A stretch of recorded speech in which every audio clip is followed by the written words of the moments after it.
CM Pushkar Singh Dhami का आज का पौड़ी का दौरा, नयार घाटी फेस्टिवल का वो उद्घाटन करते नजर आएंगे। इसके अलावा वहां पर विभागीय स्टॉल्स लगाए जाएंगे, उनका जायजा लेने वाले हैं मुख्यमंत्री पुष्कर सिंह धामी। 3 दिन तक ये नयार घाटी फेस्टिवल चलने वाला है, जिसका आज शुभारंभ होना है, आज उद्घाटन होना है। और इस नयार घाटी फेस्टिवल का शुभारंभ खुद सूबे के मुखिया पुष्कर सिंह धामी करने वाले हैं। 3 दिनों तक चलने वाले इस फेस्टिवल का आज आगाज होगा, उद्घाटन होगा सीएम पुष्कर सिंह धामी के द्वारा। कुल मिलाकर इस दौरान वहां पर जो विभागीय स्टॉल्स लगाए जाएंगे, उनका भी वो जायजा लेंगे, अवलोकन करेंगे, उनके बारे में जानकारी लेंगे। और इस तरह से ये 3 दिवसीय कार्यक्रम रहने वाला है। ये फेस्टिवल वहां पर जो ऑर्गेनाइज किया जा रहा है, इसका आज शुभारंभ होना है। और पौड़ी के दौरे पर सीएम पुष्कर सिंह धामी, इसी दौरे के दौरान का उनका आज का ये इम्पोर्टेंट प्रोग्राम जो शेड्यूल्ड है। हरीश खैना हमारे साथ संवाददाता ज्यादा जानकारी के साथ लाइव कनेक्ट हो गए हैं। हरीश, नयार घाटी फेस्टिवल किस तरह का फेस्टिवल 3 दिनों तक जो चलने वाला है, क्या कुछ इसमें खास देखने को मिलेगा और इसका उद्घाटन आज सीएम धामी की तरफ से कितने बजे होगा? में तमाम जगहों पर इस समय जो मेले का आयोजन होता है, क्योंकि अगर हम इस माह की बात करें तो शुरुआत हो जाती है मेलों की। सभी जगहों पर जो सांस्कृतिक मेले हैं वो शुरू किए जाते हैं। और जैसे कि नवंबर माह की बात करें, दिसंबर की बात करें, तो लगातार यहाँ पर मेले का आयोजन सभी दिनों में किया जाता है। यहाँ की जो संस्कृति है वो दूर दूर तक पहुँच सके और एक लोगों का जो मेला है वो भी यहाँ पर हो सके, इसके उद्देश्य से उत्तराखंड के तमाम जगहों पर मेलों का आयोजन किया जाता है। आज भी बात करें तो आज नयार घाटी जो फेस्टिवल है पौड़ी जनपद में होने जा रहा है। आज उसका शुभारंभ खुद सूबे के मुख्यमंत्री पुष्कर सिंह धामी करने वाले हैं। क्योंकि 11 बजे मुख्यमंत्री पौड़ी पहुंचेंगे, जब आज नयार घाटी महोत्सव का जो है शुभारंभ आज किया जाएगा। और इसके साथ साथ ही 3 दिन तक के यहाँ पर जो फेस्टिवल है वो यहाँ पर किया जाएगा। इसमें सभी जो विभागीय स्टॉल हैं वो भी लगाए जाएंगे और यहाँ की जो लोकल संस्कृति है वो भी दूर दूर तक लोगों को देखने को मिल पाएगी। जी चलिए, आप हमारे साथ हरीश बने रहे, आगे भी आपसे बातचीत जारी रखेंगे। और चलिए बात करेंगे अगली बड़ी खबर की। मुख्यमंत्री पुष्कर सिंह धामी की अध्यक्षता में उत्तराखंड सचिवालय देहरादून में मंत्रिमंडल की अहम बैठक हुई।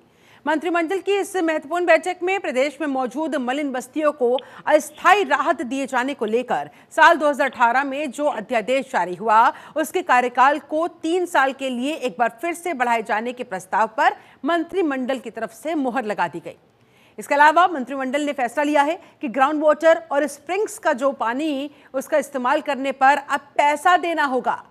धामी मंत्रिमंडल की बैठक में कुल 30 प्रस्तावों पर मुहर लगी है और उनमें सबसे महत्वपूर्ण मलिन बस्ती अध्यादेश रहा, जिस पर मुहर लगाई गई और 3 साल के लिए मलिन बस्ती में रहने वाले लोगों को ये राहत प्रोवाइड करवाई गई। इसके अलावा वाटर टैक्स पर भी विस्तार पूर्वक चर्चा करते हुए, चिंतन मंथन करते हुए इस पर भी फैसला लिया गया। उत्तराखंड नगर निकायों एवं प्राधिकरणों हेतु विशेष प्राविधान संशोधन अध्यादेश 2024 के प्रख्यापन पर सहमति दी गई। इसमें जो हमारी मलिन बस्तियां हैं उसमें भारत सरकार द्वारा जो मलिन बस्तियों की व्यवस्था करने के लिए उनके लिए जो व्यवस्था दी गई है, उनके कुछ और संशोधन उसमें किए गए, उसको देखते हुए ये अध्यादेश लाया जा रहा है। और इसमें जो पूर्व निर्धारित समयावधि 6 वर्ष थी उसको 9 वर्ष किया जा रहा है, उसको लागू करने के लिए। 24 तक था वो अध्यादेश, उसको 3 साल और बढ़ाने के लिए उसमें टोटल 9 वर्ष की अवधि कर दी गई। बात अगली बड़ी खबर की देहरादून से। बता दें आपको, दिल्ली में उत्तराखंड कांग्रेस की आज मीटिंग होनी है। कुमारी शैलजा, प्रदेश अध्यक्ष करण महारा इस मीटिंग में मौजूद रहने वाले हैं। ये मीटिंग दिल्ली में होगी, लेकिन चर्चा जो है वो उत्तराखंड के अंदर जो उपचुनाव होना है उसको लेकर, प्रत्याशी का जो चयन होना है उसको लेकर होगा। नेता प्रतिपक्ष यशपाल आर्य, गणेश गोदियाल भी इस मीटिंग में मौजूद रहेंगे। लखपत बुचोला समेत केंद्र प्रदेश के नेता भी मौजूद रहेंगे। जी हाँ, केदारनाथ उपचुनाव में प्रत्याशी के चयन पर चर्चा की जानी है, इसलिए ये तमाम बड़े चेहरे उत्तराखंड की राजनीति के दिल्ली में इनकी मौजूदगी रहेगी। इस बैठक में, इस मीटिंग में इनकी मौजूदगी रहेगी। कांग्रेस की रणनीति समेत संगठन से जुड़े हुए विषयों पर चर्चा होनी है। इस मीटिंग में प्रत्याशी के नाम पर भी मुहर लग सकती है और इसीलिए चिंतन मंथन के लिए आज ये उत्तराखंड की सियासत के बड़े चेहरे, कांग्रेस पार्टी से जुड़े हुए ये बड़े चेहरे दिल्ली में मौजूद रहेंगे, जहां पर ये मीटिंग होनी है। हरीश खन्ना हमारे साथ लगातार हमारे संवाददाता लाइव जुड़े हुए हैं। हरीश, उत्तराखंड के प्रत्याशी केदारनाथ उपचुनाव को लेकर उसके नाम का ऐलान किया जाना है, उससे पहले उसका चयन किया जाना है, उससे पहले चिंतन मंथन का दौर यानी कि उत्तराखंड को लेकर दिल्ली में आज होने वाला है। कितने बजे मीटिंग होगी, कौन कौन इस मीटिंग में पहुंचेगा? देखिए शिल्पा, अगर उत्तराखंड उपचुनाव यानी कि केदारनाथ उपचुनाव की अगर बात की जाए तो केदारनाथ उपचुनाव को लेकर के कांग्रेस हर कदम फूंक फूंक के रख रही है और यही वजह है कि आज एक बड़ी मीटिंग दिल्ली में आयोजित हो रही है, जिसमें प्रदेश अध्यक्ष करण महाराज सहित जो उत्तराखंड के जो नेता हैं, चाहे वो गणेश कुदियाल हों, नेता प्रतिपक्ष यशपाल आर्य हों, लखपत बुटोला हों, सभी आज दिल्ली रवाना हो चुके हैं और दिल्ली में एक तो बड़ी बैठक जो हमारी शैलजा है उनके नेतृत्व में होने जा रही है। केदारनाथ में उपचुनाव होना है जिसको लेकर के यहाँ पर मंथन किया जाएगा और सूत्रों की माने तो ये माना जा रहा है कि आज जो प्रत्याशी का जो नाम का ऐलान है वो आज कांग्रेस पार्टी दिल्ली में कर सकती है। हालांकि अभी तक की अगर बात करें तो अभी तक कांग्रेस की तरफ से जो पूर्व विधायक रह चुके केदारनाथ में मनोज रावत, उनके नाम को लेकर के चर्चा यहाँ पर बखूबी तरीके से चल रही है। हालांकि अभी तक फाइनल नहीं हुआ है कि क्या मनोज रावत को ही पार्टी टिकट देगी, लेकिन आज जिस तरह से जो प्रभारी हैं उत्तराखंड की शैलजा हमारी, उनके नेतृत्व में जो बैठक होने जा रही है जिसमें प्रदेश अध्यक्ष करण महाराज सहित यशपाल आर्या और गणेश कुदियाल, लखपत बुटोला से तमाम जो बड़े नेता हैं वो आज दिल्ली में एक बड़ी मीटिंग करने जा रहे हैं, जिसमें अब चूंकि दिल्ली में हरीश की मीटिंग होने वाली है, जाहिर तौर पर प्रदेश के जो प्रभारी हैं, प्रदेश के जो बड़े चेहरे हैं उत्तराखंड कांग्रेस से जुड़े हुए, वो चिंतन मंथन करते हुए नजर आएंगे। लेकिन क्या नाम पर मंथन के दौरान सियासी समीकरणों को जाहिर तौर पर ध्यान में रखा जाएगा, जहन में रखा जाएगा? क्या हाईकमान से भी ऑन द स्पॉट पूछा जाएगा या उसके बाद फिर एक और उनके साथ मीटिंग फिक्स होगी, क्योंकि अंतिम फैसला क्या हाईकमान की तरफ से ही लिया जाना है या फिर प्रदेश प्रभारियों की तरफ से इस मीटिंग में इस पर फाइनल मोहर लगा दी जाएगी? देखिए शिल्पा, बिल्कुल आपने बिल्कुल सही कहा कि जो भी नाम तय होना है वो हाईकमान की तरफ से होना है। और हालांकि आज की अगर बात करें तो आज प्रदेश लेवल की जो मीटिंग दिल्ली में आयोजित हो रही है, इस पर जो सभी जो नेता हैं, चाहे वो प्रभारी हों या प्रदेश अध्यक्ष हों, इनके नेतृत्व में आज एक नाम यहाँ पर रखे जाएंगे, जिस पर ये माना जा रहा है, जो सूत्रों के हवाले से जो खबरें मिल रही हैं कि उसमें मनोज रावत का नाम फाइनल किया जा सकता है। हालांकि क्योंकि वो एक रनर भी रह चुके हैं और इससे पहले भी जो विधायक हैं, विधायक भी रह चुके हैं केदारनाथ में, तो कहीं न कहीं ये माना जा रहा है कि जो इस समय की अगर बात करें तो आज मनोज रावत के नाम को लेकर के चर्चा हो सकती है और जो नाम है वो आगे बढ़ाया जा सकता है, यानी कि हाईकमान के पास सौंपा जा सकता है। हालांकि जो अंतिम मोहर है वो हाईकमान की तरफ से लगाई जाएगी, लेकिन बहरहाल ये माना जा रहा है कि आज कहीं लेकिन पहले कम से कम वो नाम तो सामने आए प्रदेश स्तर पर, प्रदेश स्तर के प्रभारियों के स्तर पर, और उसके बाद फिर उस नाम पर आगे हाईकमान के साथ चर्चा हो, उसके बाद फिर उनका अप्रूवल लिया जा सके। बहुत शुक्रिया आपका, बहुत बहुत धन्यवाद हरीश इस पूरी बातचीत के लिए, जानकारी के लिए। बढ़ेंगे आगे, बात करेंगे अगली खबर की। हरिद्वार जिले के रोशनाबाद स्थित आपदा प्रबंधन हॉल में स्कैवेंजर्स एक्ट के संबंध में एक बैठक हुई। इस बैठक में बता दें आपको, सेंट्रल मॉनिटरिंग कमेटी के सदस्य भगवत प्रसाद मकवाना ने शिरकत की। भगवत प्रसाद मकवाना ने मैनुअल स्कैवेंजर्स एक्ट पर चर्चा करते हुए विभागीय अधिकारियों को निर्देश दिए कि वो इस एक्ट का पूरा अध्ययन करें, पात्र व्यक्तियों को मिलने वाले सरकारी लाभ उन तक तुरंत पहुंचाए।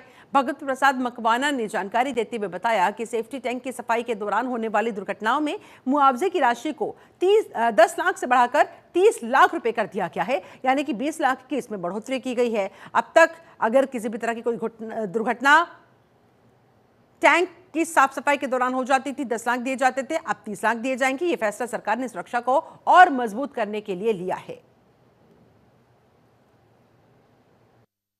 मैनुअल स्कैवेंजर एक्ट का सुप्रीम कोर्ट ने 20 अक्टूबर 2023 को आदेश दिए हैं पूरे देश के लिए कि जो मैनुअली सफाई का काम करते हैं ऐसे लोगों का चयन किया जाए। भारत सरकार, केंद्र की मोदी सरकार उनको एक मुश्त 40,000 रुपये अनुदान देगी, ट्रेनिंग कराएगी और 50 लाख तक के ऋण देकर स्वरोजगार के अवसर देगी।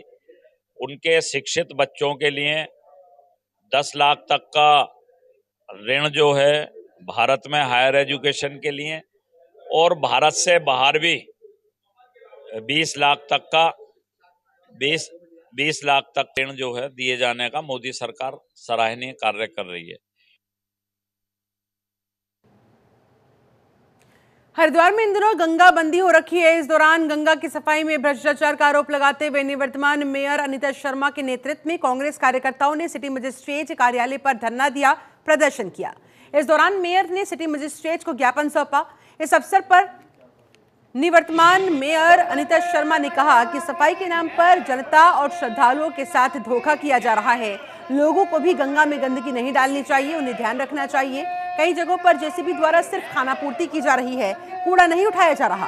पूर्व सभासद अशोक शर्मा के मुताबिक सिर्फ पत्थर और रेत उठाई जा रही है, जबकि कूड़ा वहीं पर छोड़ दिया जाता है। अगर सामाजिक संस्थाएं सफाई अभियान नहीं चलाएंगी तो गंगा की सफाई हो ही नहीं सकती। सरकार गंगा सफाई के नाम पर सिर्फ पैसों का बंदर बाट कर रही है, ये आरोप वो लगाते नजर आए।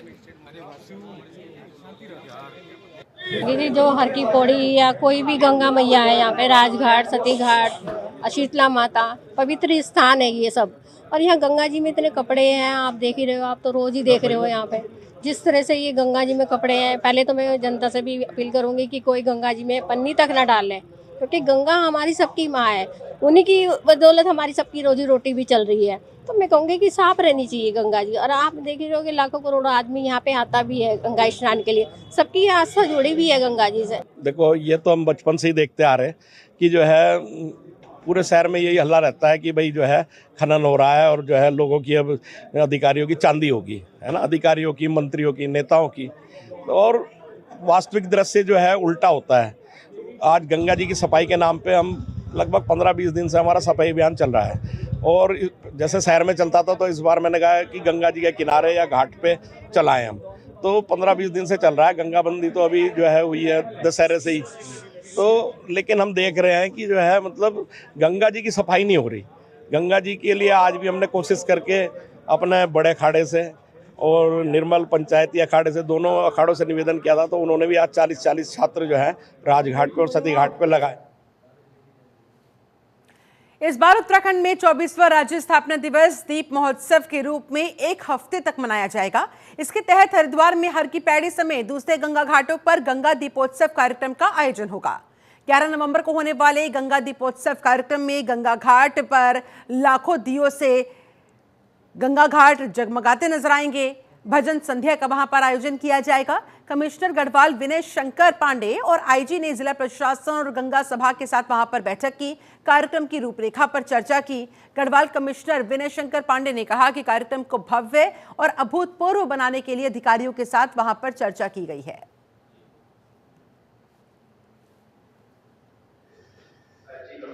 हम सभी भली भांति जानते हैं कि उत्तराखंड राज्य स्थापना के 24 वर्ष पूरे होने जा रहे और उत्तराखंड राज्य 25वें वर्ष में प्रवेश कर रहा। तो इस बार माननीय मुख्यमंत्री जी का बड़ा ही स्पष्ट निर्देश था कि ये जो हमारा उत्तराखंड राज्य स्थापना का जो महोत्सव है वो पूरे 1 सप्ताह कार्यक्रम चलेगा।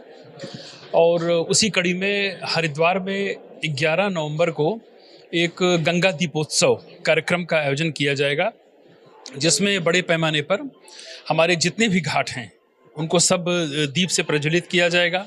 कि आगामी 11 नवंबर को हरिद्वार में एक भव्य गंगा दीपोत्सव का कार्यक्रम किया जा रहा है, जिसमें हरिद्वार के जो सभी घाट हैं वो दियों से प्रकाशमान होंगे और एक साथ लाखों दिए हरिद्वार में प्रज्वलित किए जाएंगे। माँ गंगा की आराधना की जाएगी और साथ ही साथ हर की पौड़ी के मालवीय द्वीप पर एक भव्य भजन संध्या का भी आयोजन किया जाएगा। और प्रशासन, सभी सामाजिक संस्थाएं, सिडकुल और जो भी हरिद्वार के शहरवासी हैं वो इस भव्य आयोजन में शामिल होंगे और इसको एक भव्य आयोजन हमारे बनाने का एक उद्देश्य है।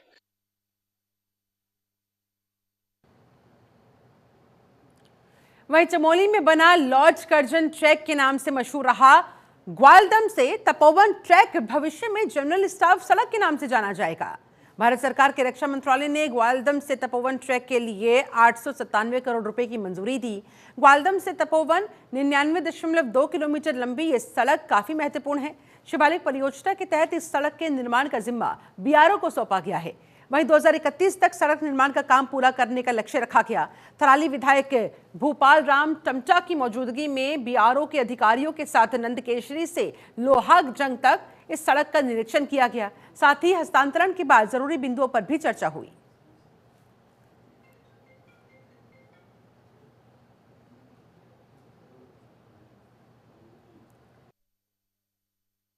के नाम से पहले से बनी हुई थी। आज उस पर भारत सरकार की ओर से सेना की सड़क बनने जा रही है और आज उसी के तहत जो ज्वाइंट इंस्ट्रक्शन आज हुआ है बीआरओ और पीडब्ल्यूडी के द्वारा, निश्चित रूप से आज मैं कह सकता हूँ कि इस सड़क की जब से ही स्वीकृति जारी हुई है पूरे क्षेत्र में एक अलग खुशी का माहौल है और कहीं न कहीं ये पर्यटन की दृष्टि से, सेना की दृष्टि से, सामरिक दृष्टि से इस सड़क की अपने आप में एक बहुत बड़ा महत्व है।